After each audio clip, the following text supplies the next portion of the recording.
आज का गीता सेशन बहुत इंटरेस्टिंग है। आज हम श्लोक तो सिर्फ कम ही करने वाले हैं, शायद 3 या 4 ही श्लोक हैं जो करेंगे, लेकिन हैं बहुत अच्छे।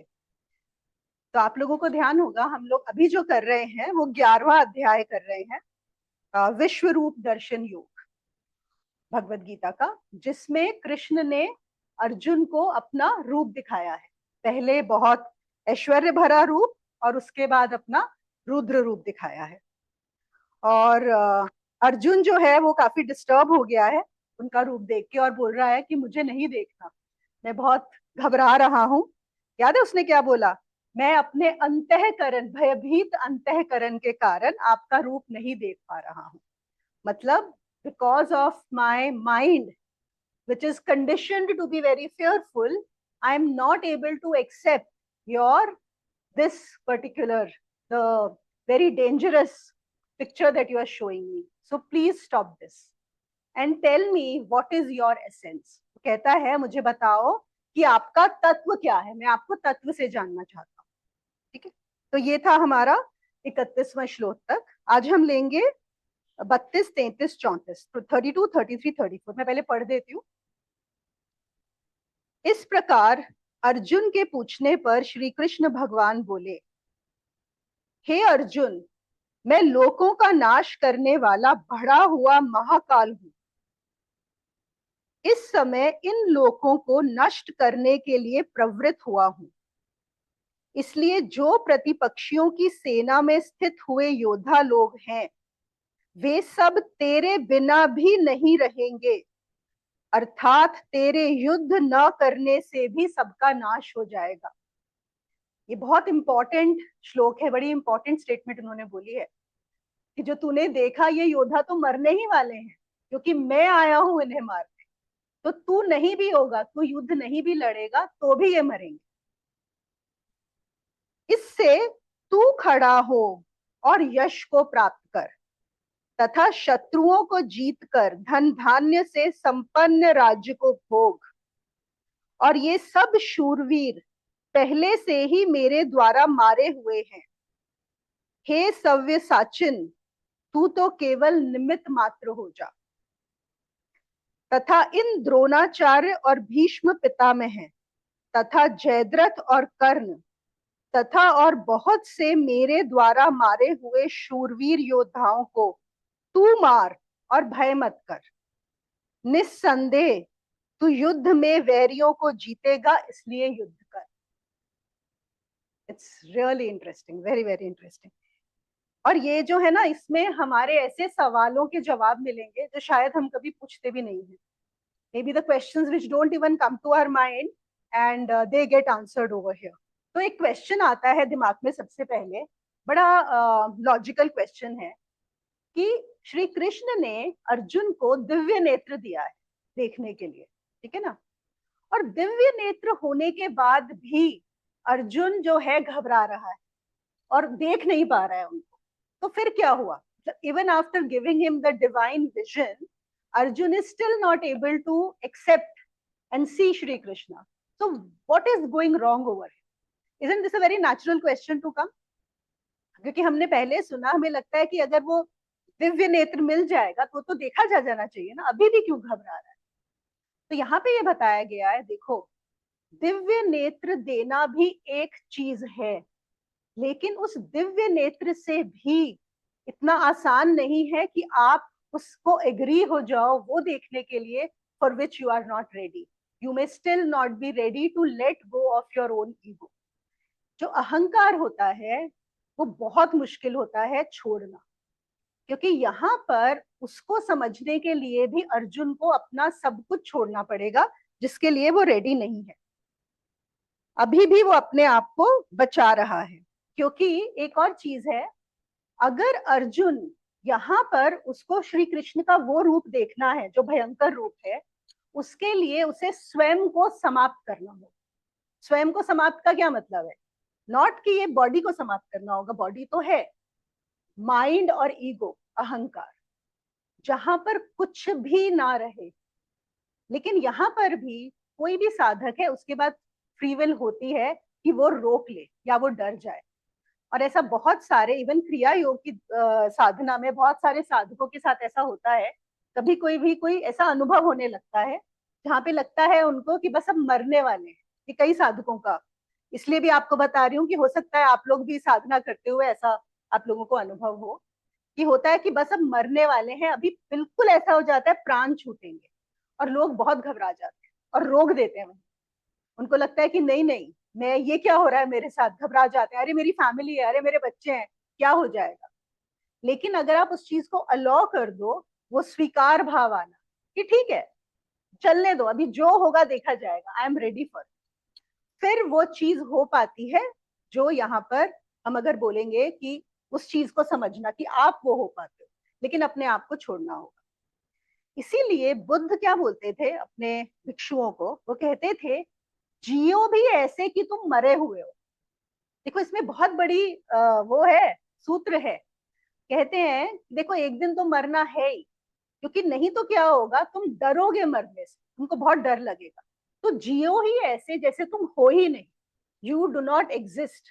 ये उनकी साधना के लिए बताया जाता।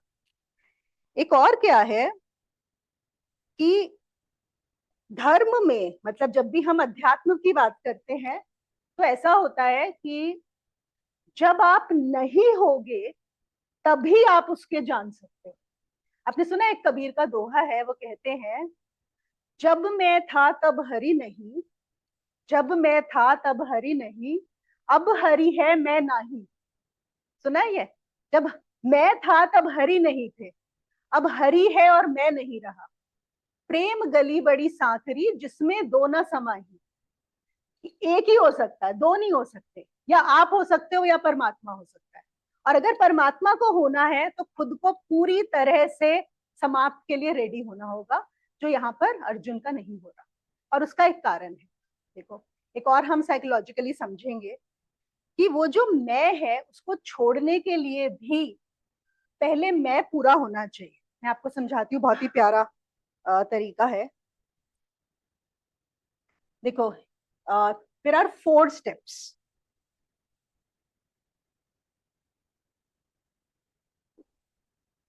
First step is multiple eyes. इसको हम बोलते हैं साइकोलॉजी में मल्टी साइकिक।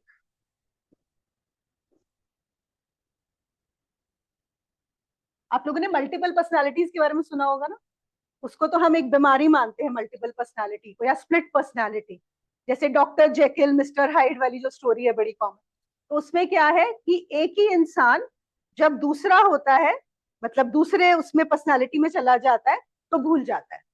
हम सोचते हैं कि वो सिर्फ कुछ पागल लोग हैं जिनके साथ ये बीमारी होती है। नहीं, वो उनकी एक एक्सट्रीम में होती है, लेकिन हम सब भी उतने ही पागल हैं, हमको रियलाइज नहीं होता। अब आप देखो यहाँ पे जो फर्स्ट स्टेप बोला गया है मल्टी साइकिक या मल्टीपल आइज, इसका क्या मतलब है कि हम, एक बड़ा सिंपल एग्जांपल है, रात में सोच के सोते हैं कल सुबह जल्दी उठ के ना पूरी अपनी साधना करेंगे, या रन पे जाएंगे या वॉक करेंगे। ये बहुत लोगों का होता है कि नहीं होता है? तो उस समय एक आय काम कर, लेकिन जब सुबह उठते हैं और वो बोलता है अरे यार छोड़ो आज और सो लेते हैं, वो दूसरा आय है। ये दोनों अलग अलग आय। हमारे अंदर बहुत सारे आयज होते हैं, और उस समय वो जो आय है ना जिसने सोचा होता है, वो उसकी नहीं चलती, इस समय इस आय की चल रही होती है। फिर हम सोचते हैं अरे इस बार हम ओवर ईटिंग बिल्कुल नहीं करेंगे, जब पेट खराब होता है, कुछ प्रॉब्लम होती है, कहीं जाते हैं, इस बार नहीं खाएंगे। लेकिन अगली बार फिर खा रहे होते हैं। किसी को हम सुबह कुछ और होते हैं, दोपहर में कुछ और होते हैं, शाम को कुछ और होते हैं। होता है कि नहीं होता है? हमारे अंदर कुछ चीजें हमारे दिमाग में चलती हैं क्योंकि मेरी मदर ने ये बताया था, फिर चलता है अच्छा नहीं मेरे फादर ने लेकिन ये बताया था, कभी हम उस हिसाब से एक्ट कर रहे होते हैं, कभी हमने जो फ्रेंड से सीखा है उस हिसाब से एक्ट कर रहे होते हैं। हम हमेशा, हमारा जो माइंड है वो बदलता है। तो we are all multiple personalities, let's face it, क्योंकि सबसे पहले हमें ये चीज एक्सेप्ट करनी है कि हम मल्टीपल पर्सनालिटीज हैं, हम एक नहीं है। ठीक है ना? तो ये होता है, इसको महावीर बोलते थे बहुचित्तवान, मतलब जिसके बहुत सारे चित्त हैं। जब गुरुजीएफ के पास कोई जाता था सीखने के लिए कि I have come here to learn sadhana from you, used to say कि कौन आया है जो अभी आया है सीखने के लिए, लेकिन थोड़ी देर में वो बदल जाएगा, वो तो है ही नहीं जो असली है। तो वो एक्सेप्ट ही नहीं करते थे, कहते थे जब तक तुम्हारा इंटीग्रेशन नहीं हो जाता, you are not ready to come to me, I will not accept. तो जिनके पास भी मल्टीपल आईज हैं, बहुत सारे गुरु ऐसे होते हैं जो बोलते हैं कि नहीं, वो देखते ही आपको रिजेक्ट कर देते, क्योंकि उनको पता है कि अभी तो तुम इतने बिखरे हुए हो। बोलते ना, सोचोगे कुछ और, बोलोगे बिल्कुल ही कुछ और करोगे तो पता ही नहीं क्या करोगे, कोई नहीं जानता क्या करने वाले। अगर हम जब बोलते भी हैं कि there are certain people we don't trust, why don't we trust people? Because they say something and do something else, और they do not keep their commitments, isn't it? That is one of the reasons why we don't trust people. तो इसीलिए multiple eyes. तो जो दूसरा step होता है वो होता है इंटीग्रेटेड आई।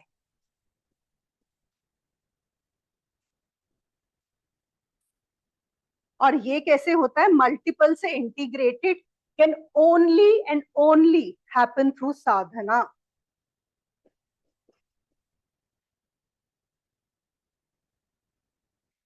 फिर आपका एक आय हो जाता है। वो आय, वो एक तो अननेसेसरी कमिटमेंट नहीं करता, अननेसेसरी प्रोमिसेस नहीं देता, कुछ भी ऐसा नहीं करता। उसको पता है कि अगर उसको सुबह उठना है वो तभी उसका वही आय बोलेगा उठना है, और फिर उठ भी जाए, नहीं तो वो बोलेगा ही नहीं। वो उसका सारा, जिसको बोलेंगे ना कि अननेसेसरी गार्बेज जो इतना सारा कैरी कर रहे हैं, वो हर चीज हटा देता है। हमको तो पता ही नहीं होता बिना साधना के, हमको लगता है हमें हर चीज में एग्री करना है, हर सोशल इवेंट अटेंड करना है, जिसने कुछ भी बोला वो हमें करना है। लेकिन जैसे जैसे आप साधना करते हो, आप सारा अननेसेसरी अपनी लाइफ से हटाते जाते हो, और फिर ऑब्वियसली साधना वैसे भी आपके अंदर वो कमिटमेंट ले आती है, आपके लिए बड़ी कम चीजें इंपॉर्टेंट रहती है, और फिर आपका इंटीग्रेटेड आएगा। ठीक है, this is the second step. जो सेकेंड स्टेप में पहुंचेगा वो ही थर्ड में जा सकता है। You can not jump from first to the third. Third step क्या होता है? No I. जब आप इंटीग्रेटेड आई में रहते हो साधना करके, तो ऐसा होता है कि आपको ये रियलाइज होने लगता है कि आप तो हो ही नहीं। ये जो आई है, इट्स अ कंप्लीट फॉल्स। हम बोलते हैं ना, ईगो जो है, the ego actually does not exist. You know what one realizes at a point in time? That this person who I call I actually does not exist. Think about it. हम अपनी पूरी जिंदगी इसको बड़ा करने में लगे हैं, और रियलाइजेशन क्या होता है? This I does not exist. It is a personal experience of everyone who will reach at that point through sadhana. Okay, so there is no I. And when there is no I, again the one who has reached number 3 can only reach to number 4. No आई में क्या होता है? No आई भी कह रहे हो, लेकिन कौन है जो बोल रहा है कि नो आई? आई बोल रहा है ना। It is the I which says that there is no I. So that means while the realization is that this I does not exist, but still there is an experience of I. और फिर finally the last step is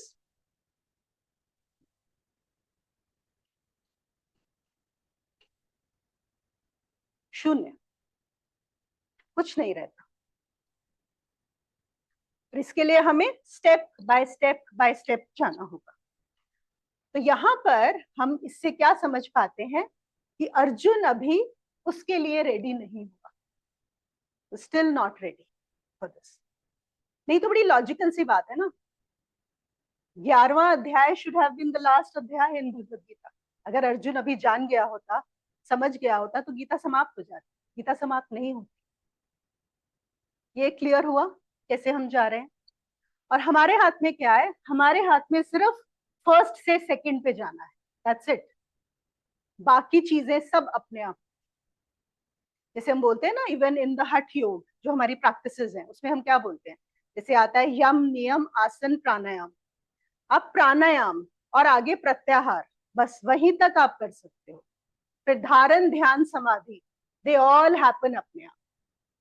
ध्यान भी हम करते नहीं है, धारण भी हम करते नहीं है, वो होगा, that will be the result of your practice, it can not happen on its own. एक और बहुत बहुत इंपॉर्टेंट क्वेश्चन जो इन श्लोकों से आता है, अभी हम श्लोक तो लेंगे ही, पहले हम लोग थोड़ा श्लोक का जो होता है ना कि प्रिपरेशन कर रहे हैं, पहले समझ रहे हैं ये श्लोक हम कैसे वो हैं। तो जब अर्जुन ने कृष्ण ने अर्जुन को बोला है कि तेरे युद्ध ना करने से भी सबका नाश हो जाएगा, होने ही वाला है, ओके। तो एक क्वेश्चन आया, और ये क्वेश्चन बहुत लोग करते हैं, और इनफैक्ट हमने पिछली बार भी डेस्टिनी और फ्री विल की बात की थी। और जब भी हम बात करते हैं कि अगर ये नियति है, if it was destined that everybody was going to die, right, and Krishna is telling Arjun the same thing कि अरे सब मरने ही वाले हैं क्योंकि मैं मार ही चुका हूं, है ना। तो वो कहते हैं कि अगर सब नियति का खेल है, ये तो बहुत गड़बड़ हो जाएगी, क्योंकि जगत में तो आलस्य छा जाएगा। If we start believing in destiny, then what will happen? Isn't this a very normal question? Do you all agree to this question? कि अगर हम मान लें कि everything is destined, then nobody will do anything. और some people say कि अगर जैसे अर्जुन को उन्होंने बोला कि ये तो मरने ही वाले हैं, तो तू क्यों नहीं तू अपना यश लेता है। तो फिर तो जो मर्डरर्स हैं, जो थीव्स हैं, कोई भी किसी को भी जाके मार देगा, उसका सर फोड़ देगा और बोलेगा कि अरे ये तो लिखा ही हुआ था, ये तो मतलब बहुत गड़बड़ हो जाएगी। हमारे दिमाग में यही बात आती है ना, आती है कि नहीं आती है ना। देखो, सबसे पहले आता है कि अगर हमें पता लगा कि सब डेस्टिन्ड है, तो सब आलसी हो जाएंगे। अब एक बात बताओ, एक बड़ा ना सोचने की बात है यहाँ पे, बड़ा एक अच्छा क्वेश्चन है, आलसियों ने दुनिया को ज्यादा खराब किया है या जो बहुत काम करते हैं उन्होंने खराब किया है? ट्रम्प आलसी है, देख लो, हिटलर आलसी था, स्टालिन आलसी था, सिकंदर आलसी था। ये बड़ा इंपॉर्टेंट पॉइंट है। पता क्या होता है, हम लोग ना कई बार सोचते ही नहीं है चीजों को, बस एक जो हमारे दिमाग में बात आ गई, अरे अगर सब डेस्टिनी में बिलीव करेंगे तो क्या हो जाएगा, काम ही नहीं होएगा, कोई कुछ नहीं करेगा, सब आलसी हो जाएंगे, दुनिया बर्बाद हो जाएगी। अरे पहले देखो तो सही आसपास, शायद दुनिया के सारे आलसियों ने दुनिया का इतना गड़बड़ नहीं किया होगा खराब, जितना एक बहुत करने वाले ने कर लिया जो आलसी नहीं है, कि नहीं? यही सत्य है, आलसी कभी किसी का बुरा नहीं करते, उनके पास इतना वो है ही नहीं कि वो किसी का बुरा करेंगे। कहते हैं एक बार एक देश में राजा था, वो भी बड़ा आलसी था। अब क्या होता है कि आप राजा के पुत्र हो तो राजा बन जाते हो, बट एक्चुअली में बहुत आलसी था, और उसको आलसियों से बड़ा प्यार था। तो उसने सोचा कि ये बेचारे आलसी कुछ काम तो कर नहीं सकते, they should all get pension. तो उसने अपने महामंत्री को बुलाया और बोला कि सारे आलसियों को इकट्ठा करो, हम उन्हें पेंशन देंगे। अब महामंत्री आलसी नहीं था वो घबरा गया, उसने सोचा अरे अगर सारे आलसियों को पेंशन मिलने लग गई फ्री में, फिर तो सब आलसी हो जाएंगे, कुछ काम ही नहीं होगा, ये तो बहुत गड़बड़ का काम है। लेकिन अब राजा की बात भी नहीं टाल सकता, तो अब राजा की बात थी तो उसने बोला सारे आलसियों को इकट्ठा किया जाए। फिर महामंत्री था तो ऑब्वियसली चतुर था, वेरी क्लेवर इंटेलिजेंट। उसने क्या किया, उनके लिए घास की झोपड़ियां बनवाई सबको। तो 10,000 करीब लोग इकट्ठे हो गए, तो वहां पे सबको ठहरवाया कि चलो सबके सब यहाँ पे रुकेंगे। जब सब आ गए तो रात में आग लगा दी उनमें। तो अब आग लगा दी तो ये हुआ कि देखो जो आलसी है, असली आलसी कौन है? जो आग लगी है तो भी नहीं भागेगा, है ना। तो उन 10,000 में से सिर्फ 4 ही रह गए, वो 4 तब भी नहीं भागे, उन्होंने वहां पे भी कंबल ओढ़ ली। उन्होंने बोला ठीक है, अब मरेंगे तो मरेंगे, जलेंगे तो जलेंगे, जो होगा, अभी कौन उठ के बाहर जाए, कौन इतना एफर्ट करे। तो सिर्फ 4 लोगों को ही पेंशन लेनी पड़ी, है ना। देखो, ये ना मुझे ये श्लोक क्यों बहुत अच्छा लग रहा है, बहुत बहुत डीप साइकोलॉजी है हमारी समझाता है। पहली बात, जब हम सोचते हैं कि कोई डेस्टिनी को मान के आलसी हो जाएगा, और अगर सच में आप लोगों के, आप सब के, किसी के भी दिमाग में ये क्वेश्चन हो ना, एक काम करो, मैं बोलती हूँ 1 हफ्ते के लिए आप अपने ऊपर ही टेस्ट करके देखिए, जस्ट फॉर 1 वीक। ओके, आप ये मान के चलो कि सब कुछ डेस्टिन्ड है, मेरे करने से कुछ नहीं होगा, कृष्ण सब कुछ कर चुके हैं, और बैठ जाओ अपने बिस्तर पे। Just try for 1 week and then tell me honestly कि आपने क्या किया 1 हफ्ता। आपको लगता है आप 1 हफ्ता बिस्तर में बैठे रहोगे? आपको लगता है आप बैठे रहोगे, वेट करोगे कि कोई खाना आके हमारे मुंह में डाल दे? और कोई खाना मुंह में डाल भी देगा तो भी चबाओगे नहीं? तो ये जो होती है ना, ये बड़ी बड़ी बातें हैं जो हम बोलते हैं कि सब आलसी हो जाएंगे। आपको पता है जो आलसी है उसको कर्मठ नहीं बनाया जा सकता, और जो आलसी नहीं है उसको कुछ भी कर लो आप आलसी बना ही नहीं सकते। उसको कुछ काम मत दो, वो अपने लिए काम क्रिएट कर लेगा। इसके एग्जाम्पल्स है हमारे पास। अब बाल गंगाधर तिलक, ठीक है, आप सबको पता है उनको जेल हुई थी, और वो जो है वो कर्मयोगी हैं। जेल में उन्होंने क्या किया, कोयला लेके दीवारों पे गीता लिखनी शुरू कर दी। मतलब somebody कैन से कि अरे अब तो जेल में हो गए, अब तो बैठ जाओ ना, सो बैठ के आलसी हो जाओ। वो आलसी हो ही नहीं सकता। जो आलसी नहीं है उसको आलसी बनाना इम्पॉसिबल है, और ये नियति है। This is what is destiny, कि जो जैसा है वो वैसा ही रहने वाला है, वो आलसी नहीं हो सकता।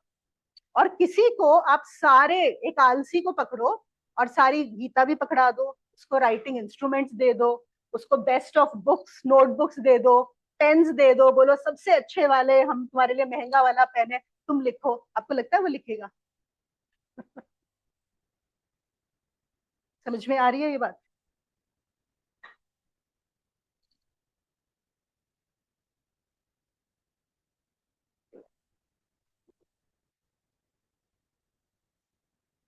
तो ये कहना बहुत आसान है कि जो नियति में मानेंगे, जो डेस्टिनी का अगर पाठ पढ़ा दिया तो लोग आलसी हो जाएंगे। कोई आलसी नहीं होगा। जो आलसी है वो पहले से ही आलसी है, और जो नहीं है उसको आप आलसी कर ही नहीं सकते, कुछ भी करो। और फिर से वही बात, अगर आलसी भी है, why are we looking down upon the lazy people? As I said, lazy अगर हम देखें, आलसी लोग कभी किसी का बुरा नहीं करते। ये तो मतलब हमारे पास डायरेक्ट एग्जांपल्स है, तो क्यों हम इस चीज को लेके परेशान हो रहे हैं, है ना? और क्या होता है, जिसको आलस, आलस को भी साधना बनाया जा सकता है। जैसे यहाँ पर कौन है, अर्जुन आलसी नहीं है, वो क्षत्रिय है, वो लड़ेगा। लेकिन अगर कोई आलसी भी हो, सच में अगर आप में से कोई भी ऐसा है, अगर आप उसको 100% एक्सेप्ट कर लेते हो कि हाँ मैं आलसी हूं, मैं आलसी रहूंगा, तो क्या प्रॉब्लम है?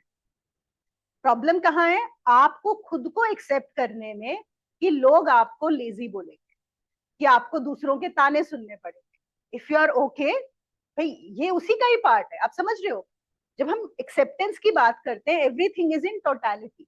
यू कहा, हम ये नहीं बोल सकते कि मैं आलसी हूं लेकिन मुझे कोई सुनाए ना कि तुम आलसी ना, वो नहीं। साधना कब बनेगा, मैं आलसी हूँ, सब सुना रहे हैं, बोल रहे हैं। और ओशो ने तो एक्सपेरिमेंट किया हुआ है, आप लोगों को अगर आप लोगों ने उनकी ऑटोबायोग्राफी पढ़ी हो, तो उसमें उन्होंने लिखा है कि एक टाइम ऐसा आया था कि उन्होंने पूरी तरह, वो बैठ गए थे कमरे में, क्योंकि साधना कर रहे थे। और कहते वो माँ जो है बोलती थी, अरे बेटा सब्जी तो ला दे, कम से कम कुछ भी ला दे। कुछ नहीं, बैठे हैं, वो नहीं आ रही है सब्जी, वो माँ डांट रही है, सुना रही है, बोल रही है, तो ओके सुना दो, बोल दो, क्या फर्क पड़ता है? when I have accepted my alasya and I have accepted the consequences of that, then there is no problem. वो भी साधना हो सकती है। और ऐसा बोलते हैं कि जो लाउत्से हैं, हम सबको पता है उनकी जो विजडम और उनके जो कोट्स और बुक्स, इट इज अमेजिंग। जैसे उन्होंने आलस्य की ही साधना की। उनका पिछली बार एक कोट बताया था ना, वो बोलते थे कि जब भी कहीं पे जाओ, टेक द लास्ट प्लेस, कुछ में भी लास्ट में रहो, वो फर्स्ट आने की कोशिश मत करो, क्योंकि जो फर्स्ट आने की कोशिश करता है उसको जो सेकंड थर्ड वाले हैं ना, हमेशा नीचे नीचे खींचने की कोशिश में रहते हैं, अगर आप एम्बिशियस हो। लेकिन अगर आप लास्ट हो, आपने ऑलरेडी एक्सेप्ट कर लिया है, फिर आपको कोई नहीं हटाएगा, कोई तंग नहीं करेगा, आलसी को कोई परेशान नहीं करता। एम्बिशियस लोगों को लोग परेशान करते हैं, है ना? तो कोई दिक्कत नहीं है। फिर कोई ये भी, पहले तो हुआ हमने कि लोग आलसी हो जाएंगे डेस्टिनी को मान, ठीक है, इसमें अगर आप लोगों की कोई सवाल हो रहे हो तो लिख लेना। दूसरा आता है कि फिर तो चोर चोरी करेगा, है ना, कोई भी मर्डरर मारेगा, या इनफैक्ट टेररिस्ट भी यही काम करते हैं। टेररिस्ट भी, आपको पता है टेररिस्ट कैंप में भी भगवत गीता सुनाई जाती है वहां पे बहुत सारे लोगों को, ये बता के कि देखो वो तो मारा ही जा चुके हैं, जो होना है वो तो होना ही है, तो तुम क्यों घबरा रहे हो, तुम भी जाके मारो, है ना? अब देखो, एक कितने मजे की बात है, दो क्वेश्चन आए। पहला क्वेश्चन आया कि लोग आलसी हो जाएंगे, और दूसरा क्वेश्चन आया कि लोग चोर चोर और हत्यारे हो जाएंगे। Now think about it, doesn't that tell something about me only? मेरे दिमाग में यही क्यों आया कि अगर डेस्टिनी को लोग मानेंगे तो आलसी हो जाएंगे, चोर हो जाएंगे और हत्यारे हो जाएंगे। मेरे दिमाग में ये क्यों नहीं आया कि वो दृष्टा हो जाएंगे? मेरे दिमाग में ये क्यों नहीं आया कि लाइफ कितनी अच्छी हो जाएगी? इससे क्या पता लगता है? इससे हमारे ही दिमाग की, हमारी ही सोच पता लगती है। This is a very good self analysis. एक एक्सपेरिमेंट होता है, वो बोलते हैं कि सपोज, और ये हम लोग सब अपने दिमाग में कर सकते हैं, अपने लिए तो कर ही सकते हैं, and we should be honest with ourselves, कि सपोज ऐसा हो जाए, आपको इतनी पावर मिल जाए कि आप कुछ भी कर सकते हो, किसी को भी, anything anything that you can, और किसी को पता नहीं पड़ेगा, और कोई आप पे उंगली नहीं उठाएगा, मतलब it is a special power being given to you. अब आप सोच के देखना कि आप क्या करो, and that is what will tell us कि हमारे दिल में असल में क्या है। क्या मैं सोचूंगा किसी के यहाँ चोरी कर लूं, किसी को मार दो, किसी की बातें सुन लूं? मतलब अगर मेरा ध्यान नेगेटिव चीजों में ही जाएगा कि मैं क्या क्या करूं, तो इससे मेरे ही बारे में पता पड़ता है, किसी और के बारे में नहीं पता पड़ता। तो ये जो सवाल उठते हैं कि आलसी हो जाएंगे, चोर हो जाएंगे, हत्यारे हो जाएंगे, क्यों भाई, यही क्यों हो जाएंगे? और भी ऑप्शंस हैं, वो भी हो सकते हैं। तो हमारा दिमाग यहीं पर क्यों जाता है कि लोग ऐसे हो जाएंगे? नियति का अर्थ और डेस्टिनी का मीनिंग ये होता है कि जो हो सकता है वही हो सकता है। तो जो आलसी है वो आलसी ही रहेगा, और जो कर्मठ है वो कर्मठ ही रहेगा। और नियति की बात सोचकर अगर हमारी भीतर की असलियत बाहर आती हो, तो यह आत्मनिरीक्षण के लिए बहुत कीमती है, मतलब सेल्फ एनालिसिस के लिए, कि मेरे दिमाग में क्या आता है, मुझे ये पावर मिले तो मैं क्या करूँ अगर सब कुछ डेस्टिन्ड है ना?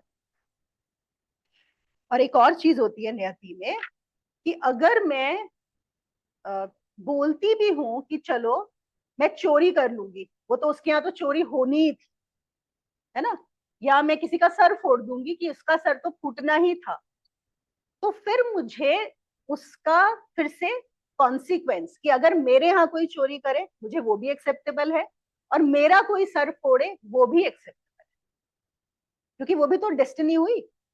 It is the same thing. If I am doing this to somebody, somebody else can also do that to me, and then I should not complain. और फिर जो भी हो रहा है इस दुनिया में, I have no reason and I don't have the right to complain about it if I am accepting destiny. If I can do that, yes, it is very good to accept the destiny. Okay? और क्या होता है actually में, जो नियति को स्वीकार करते हैं वो हर चीज एक्सेप्ट करते हैं। एक कहानी है कबीर की, जहां पर आपको पता है कबीर का बेटा कमाल था, और कबीर के यहाँ पे बहुत सत्संग होते थे। तो सत्संग होते थे और कबीर को ये था कि जो भी घर में आए हैं वो खाकर जाएं, और पैसे होते नहीं थे। तो उनकी बीवी भी बहुत बोलती थी कि अरे तुम इतने लोगों को बोल देते हो खाने के लिए और कुछ अंदर है ही नहीं, सारा आटा वाटा खत्म हो गया है, सब कहाँ से मैं खिलाऊं उनको बना के। तो बेटा भी छोटा था, कमाल था, तो उसने एक दिन, वो भी जैसे होता ना कि मदर की बात सुन रहा है, तो उसने भी कबीर से गुस्सा किया। उसने बोला ऐसा लगता है पिताजी कि अब तो चोरी करनी पड़ेगी, किसी को चोरी कर ले क्या जाके कहीं से राशन। तो पता है कबीर ने क्या बोला? उन्होंने बोला अरे वाह, ये तो बहुत अच्छा आइडिया है, ये पहले क्यों नहीं सूझा, चलो चोरी करने चलते। मतलब यहाँ पर उनको चोरी भी एक्सेप्टेबल है। तो कमाल को भी लगा ऐसे ही बोल दिया होगा, करेंगे थोड़ी। उसने बोला आज रात को चलेंगे। उन्होंने बोला हाँ हाँ, खाना खाने के बाद 10 बजे के बाद सब सो जाते हैं, उसके बाद चलेंगे चोरी करने। और फिर कमाल को लगा ये पक्का जाएंगे नहीं, ऐसे ही बोल रहे हैं। पर रात को 10 बजे कबीर एकदम रेडी आके कमाल को बोल रहा है, अरे 10 बज गए, चलो चले चोरी करते हैं। तो वो और हैरान हुआ। उसको भी लगा चलो देखें कितना खेल खेलेंगे, कब तक करेंगे। तो किसी के जो वहां का एक सेठ था उसके घर में घुस गए, और उन्होंने बोला कमाल को कि अच्छा तू तोड़ दीवार। वो दीवार भी, और उसकी हेल्प भी कर रहे हैं दीवार तोड़ने, और अंदर घुस भी गए। वहां से ये हुआ कि एक गेहूं की बोरी का निकाल भी ली वहां से। तो कमाल बहुत हैरान हो रहा है कि ये क्या कर रहे हैं, ये तो सच में मतलब पूरा ही काम करे ही जा रहे हैं। तो निकाल भी ली, बोरी निकाल के ले आए। जब बाहर आए फिर बोले अच्छा बेटा अब एक काम कर, अब जाके उनको बता दे कि आपके घर में चोरी हो गई है। आपके घर में चोरी हो गई। तो अगर वैसे कर रहे हैं तो he is okay with that. You know what, यहाँ पे बात हो रही acceptance. That is what acceptance is. और डेस्टिनी को 100% मान लेना, अगर जिस दिन आप मान लोगे ना, समझ लो उस दिन सब कहानी खत्म हो जाएगी, उस दिन कुछ नहीं रहेगा। वो ही सरेंडर है, वो ही स्वीकार है, वही समर्पण है। उससे पहले नहीं होता है। तो इतनी छोटी बात नहीं है कि डेस्टिनी पता पड़ गई तो हम पता नहीं क्या करेंगे। It's not that simple. लोग ऐसा सोचते हैं ना कि अरे दुनिया बड़ी खराब हो जाएगी अगर हमने बोला, पहले ही बता दिया कि ऐसा होने वाला है। तो दुनिया आज कुछ अच्छी है क्या जो हम बोल रहे हैं खराब हो जाएगी? Is it good right now? Osho तो एक बहुत अच्छा वो बोलते हैं, वो कहते हैं ये ऐसा है, जब तुम ये सवाल पूछते हो, कि जैसे जो नंगे बारिश में नहा रहे हैं और कह रहे हैं हम कपड़े कहाँ सुखाएंगे। जब तुम बोलते हो कि दुनिया खराब हो जाएगी, हम इसे कैसे करें, it is like asking that. चलिए अब हम लेते हैं आज के तीनों श्लोक। ठीक है। तो अर्जुन के पूछने पर कृष्ण ने बोला है, हे अर्जुन, मैं लोकों का नाश करने वाला बढ़ा हुआ महाकाल हूं। इस समय इन लोकों को नष्ट करने के लिए प्रवृत्त हुआ हूं। इसलिए जो प्रतिपक्षियों की सेना में स्थित हुए योद्धा लोग हैं, वे सब तेरे बिना भी नहीं रहेंगे। इसलिए तू खड़ा हो और यश को प्राप्त कर, शत्रुओं को जीत, धन धान्य से संपन्न हो। ये सब शूरवीर पहले से ही मेरे द्वारा मारे हुए हैं।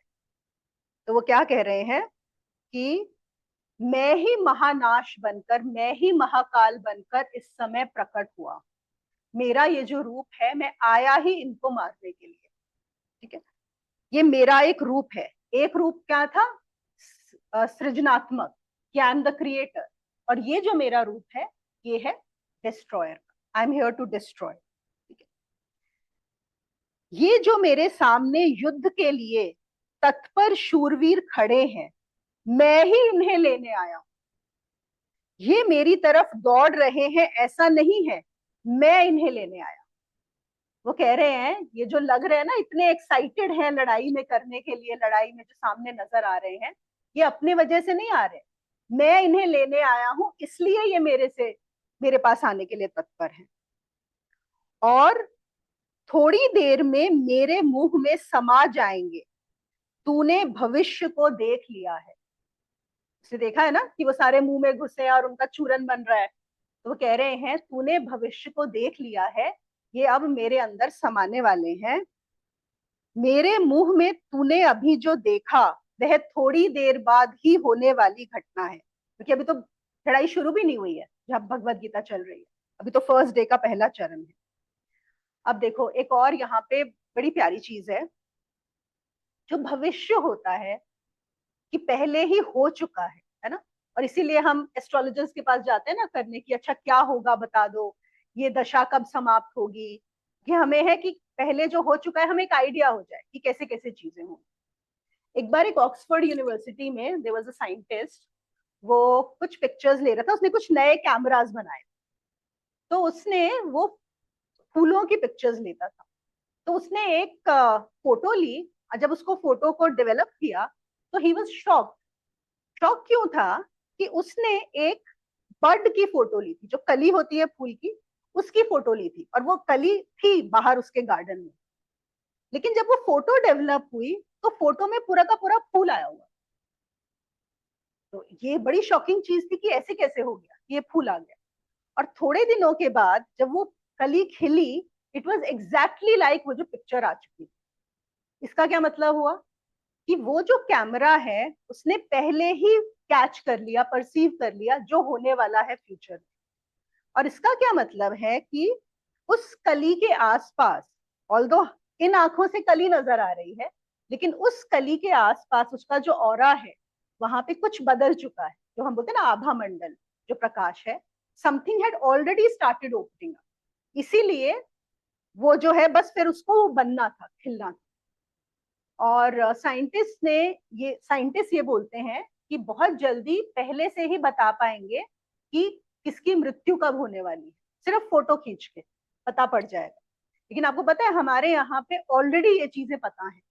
वो कहते हैं कि 6 महीने पहले अगर आपकी नेचुरल मृत्यु होने वाली है और अगर आप थोड़े से भी अपने प्रति सेंसिटिव हो, तो आप 6 महीने पहले जान सकते हो कि आपकी मृत्यु होने वाली है।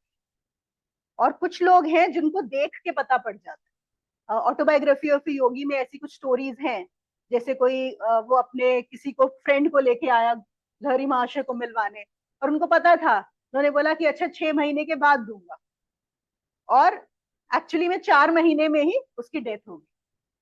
वो देना नहीं चाहते थे दीक्षा, लेकिन होता है ना कई बार उनका स्टूडेंट होता है, नहीं नहीं ये मेरा फ्रेंड है बहुत अच्छा है इसको दो, उसने बोला अच्छा ठीक है 6 महीने बाद, बिकॉज ही कुड सी कि 4 महीने में तो ये रहेगा ही, ही वुड। तो ये चीज पॉसिबल है होना। ऐसे ही उसने एक और पिक्चर ली, जिसमें कई बार होता है ना हम हाथ में वो ले रहे हैं, हाथ में फूल पकड़ा हुआ है, और फोटो ली, तो उसने देखा कि उसका हाथ पूरा मतलब उसके बीमार हुआ हुआ है, मतलब बीमारी हो गई है हाथ के ऊपर। तो फिर से वो हैरान हुआ कि ये कैसे हुआ। और बिल्कुल ऐसा हुआ कि कुछ दिनों के बाद एक बीमारी हुई और उसके हाथ में पूरे फोड़े फुंसियां आ गए और पूरा हाथ पिक। तो वो that camera was able to capture. तो एक जो नई साइंस चल रही है, आप सबको पता भी होगा मेडिकल टेक्नोलॉजी में, वो बोलते हैं कि आपका इलाज तब नहीं शुरू होगा जब ऑलरेडी बीमारी फिजिकल बॉडी में आ चुकी है, क्योंकि फिजिकल बॉडी में आने से पहले जो भी कोई बीमारी होती है वो आपकी एस्ट्रल बॉडी में आती है। और ये जो भी कैमरा से कैच किया जा रहा है is on the astral front. और कुछ लोग हैं जो ऑरा देख पाते हैं या एस्ट्रल बॉडी देख पाते हैं, वो देख भी पाते हैं कि लोगों के अराउंड में अगर कोई प्रॉब्लम है। तो कहते हैं अगर पहले ही पता लग जाए तो इलाज वहीं से शुरू हो जाए, before it hits your physical body.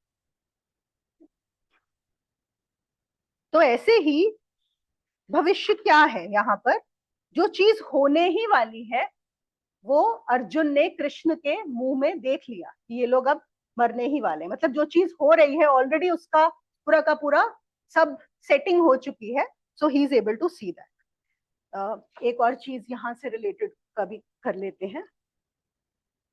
ये जो है ना देखना, भविष्य देखना जिसको हम बोलते हैं, हमें लगता है वो भविष्य है, असल में there is no such thing as future. Okay, देखो ये जो पहला वाला स्टेज होता है मल्टीपल आइज वाला, यहां पर कुछ नजर नहीं आता, कुछ समझ में नहीं आता, you are only in the present, आप प्रेजेंट में होते। फिर ये जो इंटीग्रेटेड आय हो जाता है, इसमें आपको कुछ समझ में आने लगता है।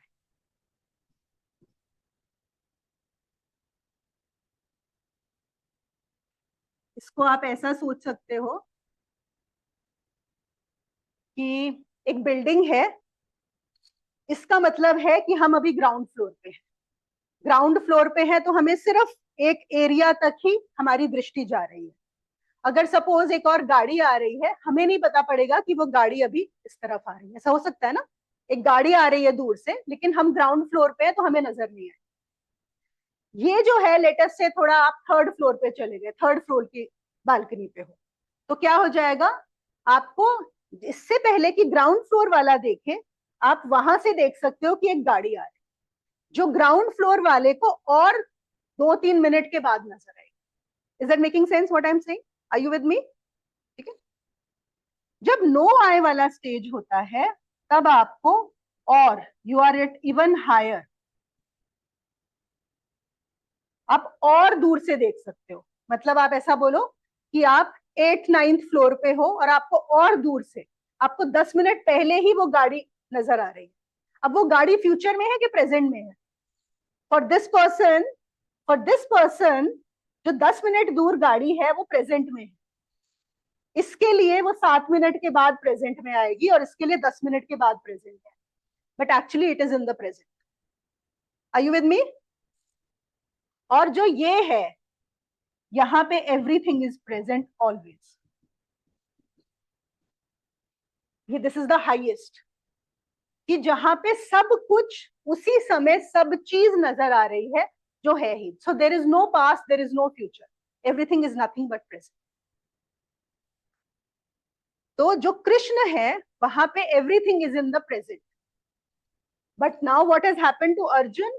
अर्जुन थोड़ा सा और अभी जो देख पाया भविष्य का, थोड़ा सा ऊपर उठ के वो देख पाया है उस चीज को।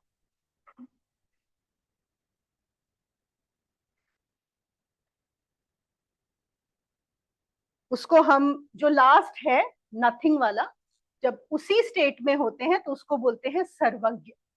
सब चीज बोलते हैं ना, omni present, it is just present. तो ये चीज आप लोगों ने किसी ना किसी स्क्रिप्चर में पढ़ी होगी, that there is only now, there is only present. Past and future तो हमारे क्रिएटेड कॉन्सेप्ट्स हैं। Actually there is no such thing is past और प्रेजेंट। क्या हम इस समय 2 मिनट पहले जा सकते हैं? क्या हम 2 मिनट आगे जा सकते हैं? नहीं जा सकते। We are always in the present only. और आप एक और चीज देखो, अगर आपको ये भी सोचना है कि आप कल रात को कहाँ थे, आप प्रेजेंट में ही सोचोगे। Even if you are thinking about yesterday or 1 year before or 10 years before or 50 years before, you are only thinking about it now. अगर आप फ्यूचर के बारे में भी सोचोगे, you will be thinking about it now.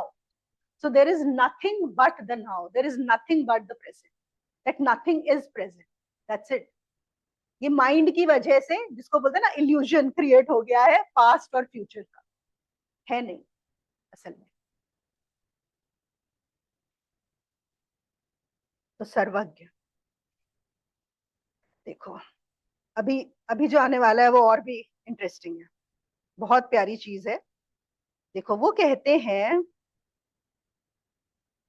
तू भयभीत न हो अर्जुन, मैं इस समय महाकाल हूं। तू खड़ा हो, यश को प्राप्त कर, शत्रुओं को जीत। ये शूरवीर पहले से ही मेरे द्वारा मारे जा चुके हैं। तू यह भी चिंता मत कर कि तू इन्हें मारेगा। तू यह भी ध्यान मत रख कि तू इनके मारने का कारण है। तू कारण नहीं है, तू निमित्त है। ये बहुत बहुत प्यारी चीज है, कारण और निमित्त।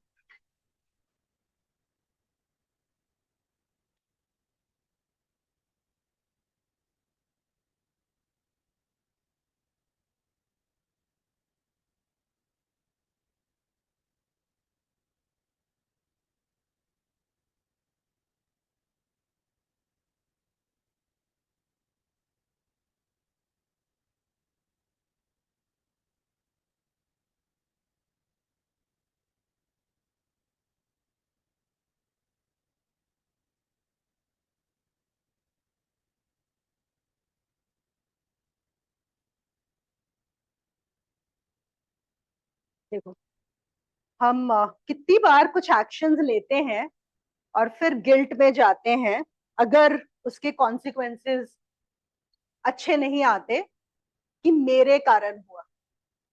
करते हैं कि नहीं करते? और कितनी सारी चीजों में हम प्राइड लेते हैं, मेरे कारण हुआ। करते कि नहीं करते हम सब? अब देखो, कारण और निमित्त में बहुत फर्क है।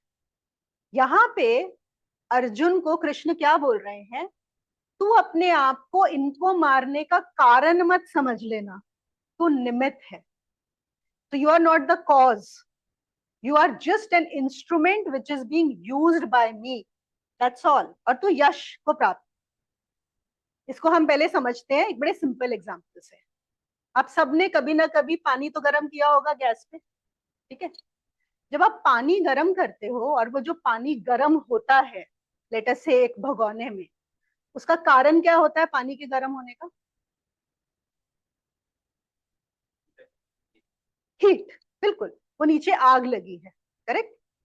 आग लगानी जरूरी है, आग से ही पानी गर्म होगा। Do you all agree with me? Heat चाहिए उसके लिए, करेक्ट। तो जो आग है वो कारण है उस पानी के गर्म होने का। लेकिन वो जो भगोना है वो क्या है? इंस्ट्रूमेंट। उस भगोने के बिना भी पानी गर्म हो सकता है। ये भगोना नहीं तो कोई और भगोना, कढ़ाई, मे बी कुछ और बर्तन। भगोना इज ओनली एन इंस्ट्रूमेंट। भगोने से पानी गर्म नहीं हो सकता। भगोने में पानी गर्म होता है, लेकिन भगोना पानी को गर्म नहीं कर सकता। Is that making sense? गर्म कौन कर रहा है? गर्म कर रही है आग। आग इज द कारण, भगोना इज द निमित्त। Although the nimitt is equally important. It's not that the nimitt is not important. It is not that the instrument is not important.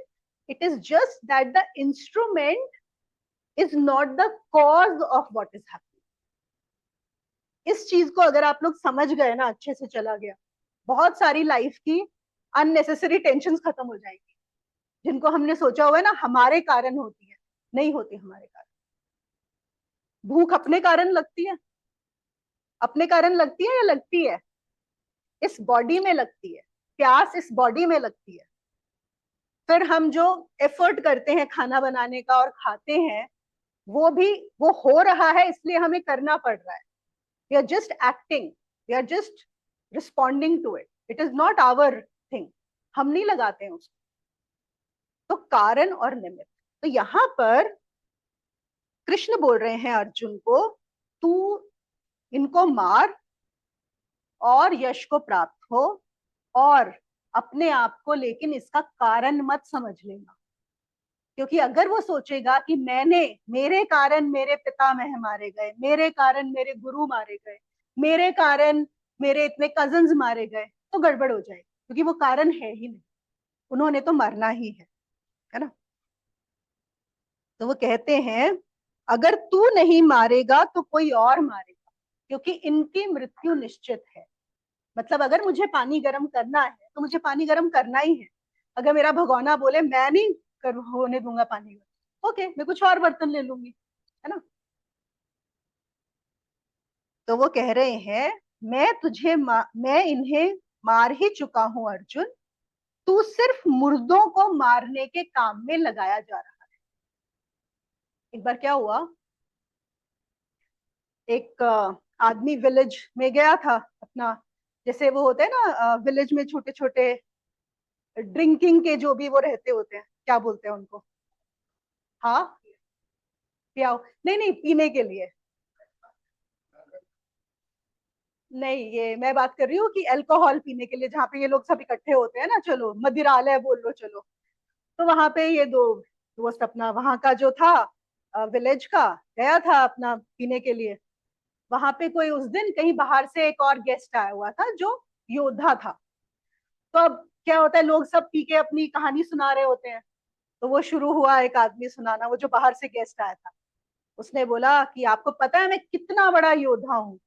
एक बार मैं एक युद्ध में था और मैंने वहां पे लोगों की गर्दनें ऐसे काटी जैसे घास काटते हैं, और मैं गिन भी नहीं पाया कि कितने लोगों को मैंने सर काट, घास की तरह काट। अब ये जो था विलेज का मुखिया, उसने सुना। अब आपको ये भी पता है ना कि बहुत सारे लोगों को कोई कुछ भी बोले, उनको एक अपनी स्टोरी बतानी होती है उसकी, होता है ना। ये नहीं होता कि सामने वाले की सुन ली, ये बताना होता है कि मेरे पास इससे भी बेटर स्टोरी है, I have done something even better. Psychology होती है ज्यादातर। तो उसने बोला अरे, मैं भी एक बार एक युद्ध में गया था और मैंने भी इतने लोगों की टांगे काटी, इतने लोगों की टांगे काटी, इतने लोगों की टांगे काटी जैसे कि घास काटते हैं। तो उस योद्धा से रहा नहीं गया और उसने बोला जब भी युद्ध होता है तो सर काटे जाते हैं, तुमने टांगे कैसे काटी? उसने बोला जो गांव का मुखिया था कि अरे सर तो उनके पहले से ही कटे हुए थे, बस इसलिए मुझे टांगे ही काटनी पड़ी। तो यहाँ पर भी जो कृष्ण हैं वो अर्जुन को बोल रहे हैं कि सर तो मैंने पहले ही काट दिए हैं इन सब के, तू बस इन टांगों को काट और यश को उपलब्ध हो।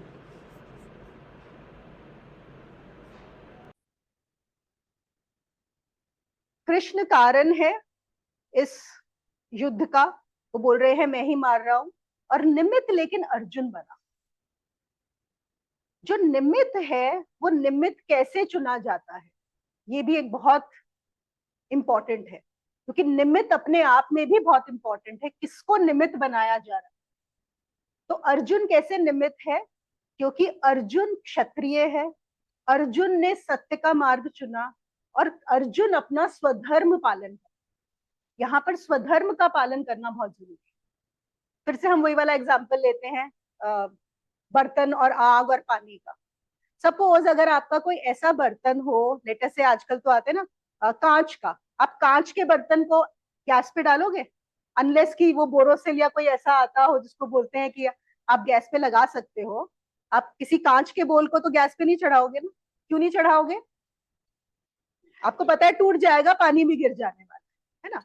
आप ऐसे मटेरियल का ही भगोना चढ़ाओगे जो हीट को ले सकता है और जो हीट ट्रांसफर कर सकता है उस पानी में।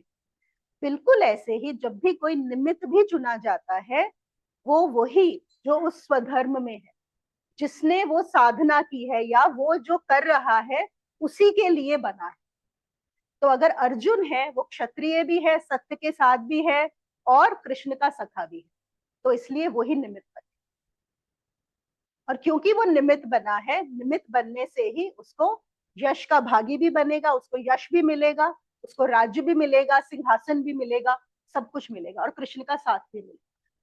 तो बात आ गई कि आप कहाँ पे हो, आप अपने स्वधर्म में हो और सत्य के साथ हो, तो कारण ना होते हुए भी आपको वो सब मिलेगा, ये सब चीजें।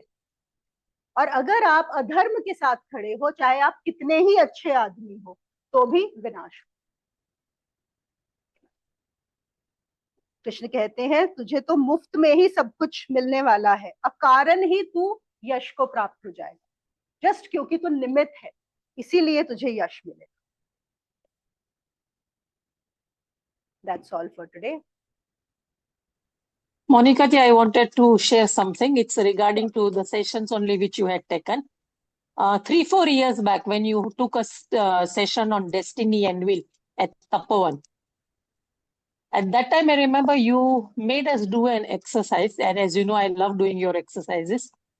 At that point of time, when you were making us do this exercise, we reached a stage where you said that we can create our own destinies, and which some of us were successful. I am one of them, thankful to you that I could do that we can create our own destiny through cautiously your action, thought,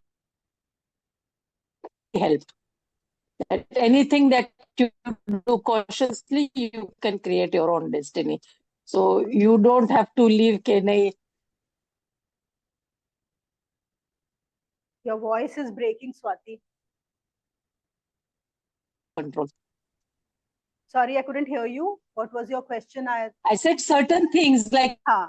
certain things unconsciously हम जो cultivate करते, तो काफी हद तक हम हमारी खुद की destiny कर सकते हैं. We can do it. Through your exercises only I have learned this. I will not say that today also I may not be 100% through that, but whatever exercises you made us do, at least मैं अपने आप को 50% तक तो वहां तक ला सकी हूँ कि मैं अपनी खुद की कुछ चीजें खुद डिस्टाइन कर सकती हूँ. Okay, okay. Very good, very nice sharing. And let me give you a deeper mystery behind it. Okay. Even when we say that we are able to create our own destiny, which is your experience, and which is very freeing, right? It is very freedom oriented experience that I can create my destiny, right? It is actually, you know what is happening in the background? What is happening is that whatever is supposed to happen, you have become aligned with that. And that is exactly what you are wanting, and that is exactly what is happening. So there is no conflict over here anymore. You know what I'm saying? So maybe that is a cautious thinking. It comes in conscious thinking. So the way we have to look at it is, in my experience, do I feel that I am creating my destiny? Or in my experience, do I feel that I am in bondage and things are happening to me and I have no control over them? Okay. So if in your experience, you feel you have a lot of free will and things are happening as per your way, that means that the destiny and you are now aligned with each other. Okay. Got it. Okay. Yeah. Thank you. So, we also say free will is an illusion that creates the illusion of free will.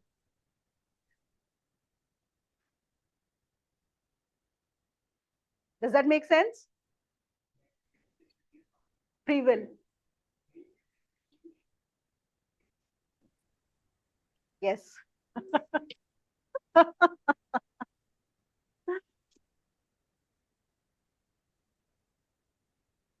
So even in case of negative elements, like जैसे रावण था, वो भी एक destined था, वो भी align हुआ उस destiny के हिसाब से कि he has to perform that. Yes. So similar we can take for Hitler or anybody, the modern day examples even today, कि आज war हो रही है, तो वो भी मतलब they are aligned with that. Okay. See, when we are in the spiritual path, na, Shivani, and you would know this by now, we never make judgments or try to understand for the other person also. ये तो हम बहुत बड़े nation और उन सब की बातें कर रहे हैं. We always talk about ourselves. What is my experience? In my experience, how am I doing? Do I feel that these things are destined? These are things happening to me, for me? Or do I feel empowered and do I feel, oh, I am creating the things? So as a sadhak, my focus should be on that I am in a state of mind where I feel I am choosing, right? So let me put it this way, like I have chosen to do the Gita sessions, okay? But maybe it was destined, but I have become so aligned that I feel I want to do it, whereas it is destiny playing, which is making me do these Gita sessions. Does that make sense?